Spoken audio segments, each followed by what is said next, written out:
अगर आप नोटपैड सीखना चाहते हैं तो इस वीडियो को अंत तक ज़रूर देखें, क्योंकि इस वीडियो में हम बात करेंगे नोटपैड के बारे में।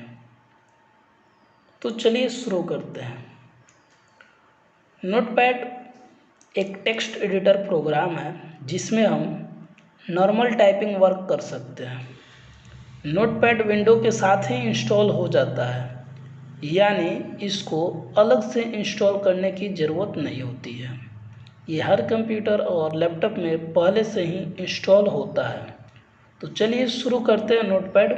सबसे पहले हम लोग सीखेंगे नोटपैड को ओपन कैसे किया जाता है। तो नोटपैड को ओपन करने के लिए हम लोग कीबोर्ड के बटन से शॉर्टकट की विंडोज़ की के साथ आर बटन प्रेस करेंगे तो एक रन कमांड का विंडो ओपन हो जाएगा। इसमें हम लोग टाइप करेंगे नोटपैड। टाइप करने के बाद ओके कर देंगे तो यहाँ आपका नोटपैड विंडो ओपन हो गया है।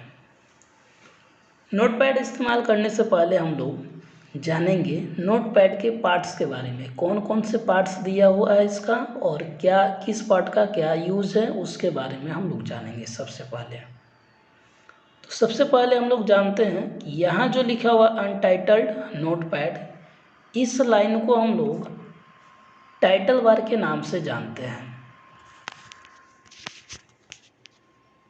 और टाइटल बार के राइट साइड में 3 बटन दिया हुआ है, जैसे मिनिमाइज, मैक्सिमाइज और क्लोज बटन दिया हुआ है। और इस टाइटल बार के लेफ्ट साइड में एक आइकॉन दिया हुआ है जिसको हम लोग कंट्रोल बॉक्स के नाम से जानते हैं।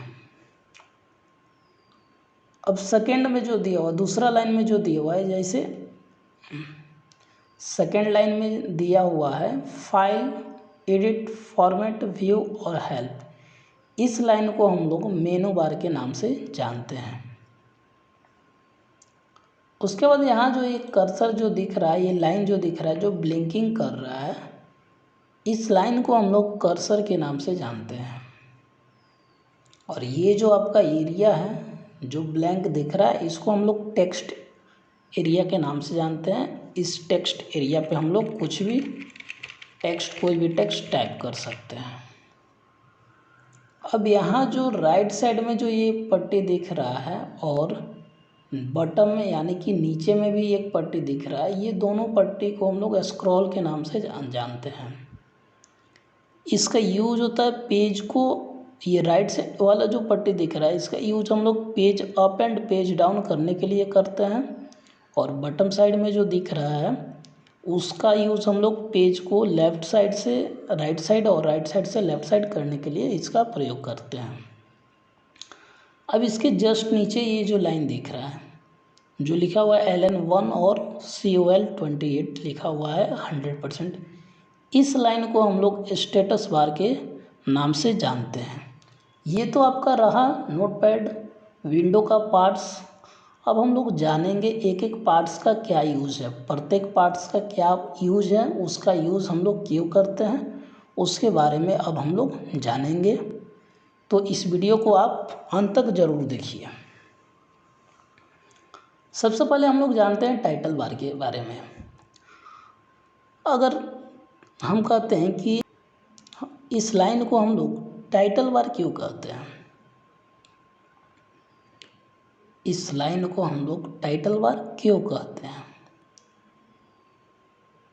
टाइटल बार इसलिए कहा जाता है, इसका नाम टाइटल बार इसलिए पड़ा क्योंकि इससे पता चलता है कि कौन सा एप्लीकेशन खुला हुआ है। अगर ये टाइटल बार नहीं रहता तो इससे हम लोग को पता नहीं चलता कि कौन सा एप्लीकेशन खुला हुआ है। तो जो भी एप्लीकेशन हम लोग ओपन करते हैं तो अगर जानना हो कि वो कौन सा एप्लीकेशन खुला है तो हम लोग डायरेक्ट ध्यान देते हैं टाइटल बार पे। और इस टाइटल बार में जो नाम लिखा हुआ रहता है उस नाम से हम लोग समझ जाते हैं कि हमारा अभी जैसे अभी पूछा जाए कि ये क्या चीज़ का विंडो खुला हुआ है, तो आप कैसे समझिएगा कि ये क्या चीज़ का विंडो है, कौन सा एप्लीकेशन खुला हुआ है। तो डायरेक्ट हम लोग ध्यान देते हैं टाइटल बार पे और वो जो नाम लिखा हुआ रहता है, जैसे यहाँ नोटपैड लिखा हुआ तो इससे हम लोग समझ रहे हैं कि नोटपैड खुला हुआ है। अगर कोई और भी एक एप्लीकेशन हम ओपन कर देते हैं जैसे एक और एप्लीकेशन आपका यहाँ ओपन हो गया। अब आपसे पूछा जाता है कि ये कौन सा एप्लीकेशन खोला हुआ है, तो आप क्या बताइएगा। तो आपका ध्यान कहाँ जाना चाहिए, डायरेक्ट फर्स्ट लाइन पे। फर्स्ट लाइन पे जो नाम लिखा हुआ रहता है उससे हम लोग समझ सकते हैं कि वो कौन सा एप्लीकेशन खोला है। तो इससे क्या पता चल रहा है आपका कि वर्डपैड खोला हुआ है। तो इस तरह से हम लोग विंडो पे कोई भी एप्लीकेशन खोला रहेगा उस टाइटल बार से हम लोग समझ सकते हैं कि वो कौन सा एप्लीकेशन खोला हुआ है। अब ये नोटपैड के जस्ट पहले अनटाइटल्ड, इसका मतलब होता है कि अभी कोई टाइटल नहीं दिया हुआ है यहाँ पे। अगर इसको हम लोग क्या करते हैं, जब हम सेव करेंगे, जैसे हम क्या करते हैं CS के नाम से इसको, CSC के नाम से इसको सेव कर देते हैं। अब देखिए इससे अब क्या पता चल रहा है कि ये जो टेक्स्ट लिखा हुआ है इसको सेव कर दिया गया। जैसे सेव कर दिया जाता है तो यहाँ पे आपका वो नाम आ जाता है, जिस नाम से आप सेव कीजिएगा वो नाम यहाँ शो करने लगता है। तो इससे क्या पता चलता है कि CSC नाम से एक फाइल सेव कर दिया गया, और वो फाइल फॉर्मेट क्या चीज़ का है, तो नोटपैड का है। फाइल क्या चीज़ का है, तो नोटपैड का वो फाइल है। तो ये तो आप समझ गए कि टाइटल बार क्यों कहा जाता है। अब टाइटल बार के में देखिए लेफ्ट साइड में जो आइकन दिख रहा है इसको कंट्रोल बॉक्स कहा जाता है। अब इसमें क्या है कि हम लोग सिंगल क्लिक अगर करते हैं तो इसमें कुछ ऑप्शन आता है, जैसे restore, move, size, minimize, maximize और क्लोज।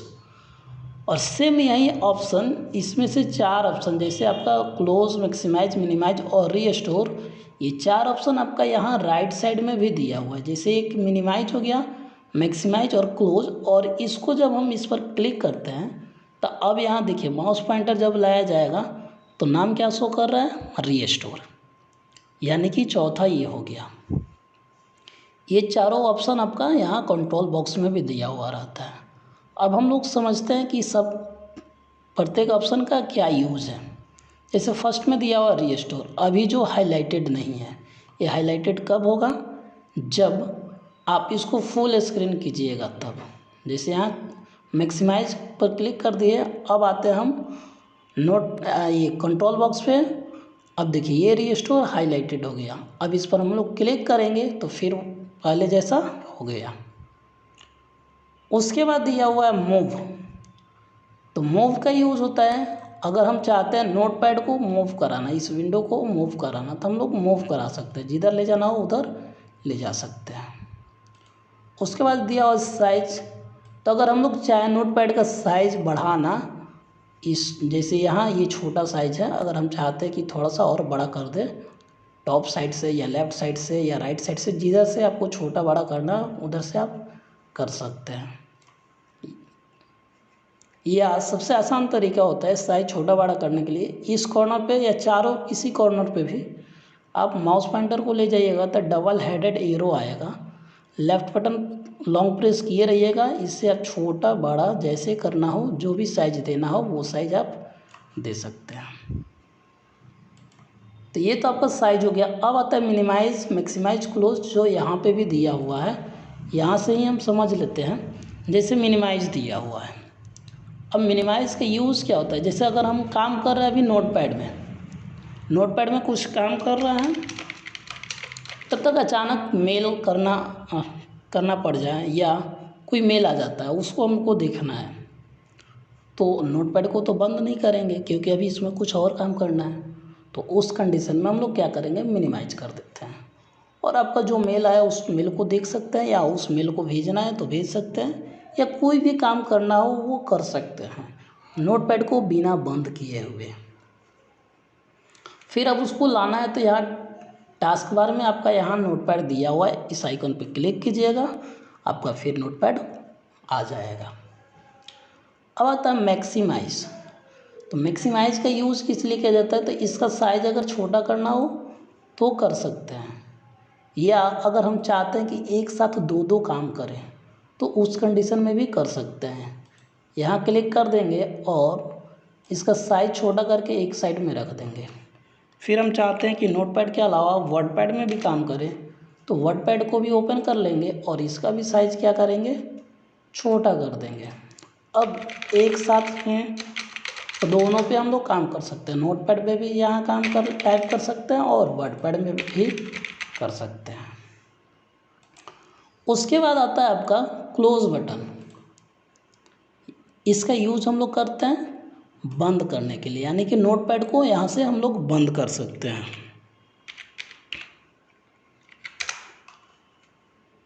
ये आपका टाइटल बार कंप्लीट हो गया। एक और यूज इसका समझ लीजिए, जो कंट्रोल बॉक्स दिया हुआ है इसका यूज होता है, अगर हम लोग इस पर डबल क्लिक कर दें, इस आइकॉन पे डबल क्लिक करके भी हम लोग नोटपैड को बंद कर सकते हैं। तो इस वीडियो में आप लोग सीखें नोटपैड के पार्ट्स के बारे में, और टाइटल बार में जो भी ऑप्शन दिया हुआ रहता है जैसे मिनिमाइज, मैक्सिमाइज, क्लोज और रीस्टोर, मूव, साइज के बारे में आप लोग सीखें। उम्मीद करता हूँ कि आप लोग को समझ में आया होगा वीडियो। अगर आप लोग को समझ में नहीं आया होगा तो कमेंट बॉक्स में ज़रूर आप बताइएगा, मैं कोशिश करूँगा कि दोबारा से उसको फिर से समझाऊँ। तो इस वीडियो में यहीं तक जानेंगे, अगले वीडियो में फिर मिलते हैं। अगले वीडियो में मैं आप लोग को बताऊँगा फाइल मेनू के बारे में। वीडियो को अंत तक देखने के लिए धन्यवाद। लाइक ज़रूर करें, और अगर आपके दोस्त भी कंप्यूटर सीखना चाहते हैं तो इस वीडियो को अपने दोस्तों को शेयर ज़रूर करें, और हाँ, सी टेक्नोलॉजी चैनल को सब्सक्राइब ज़रूर करें। धन्यवाद।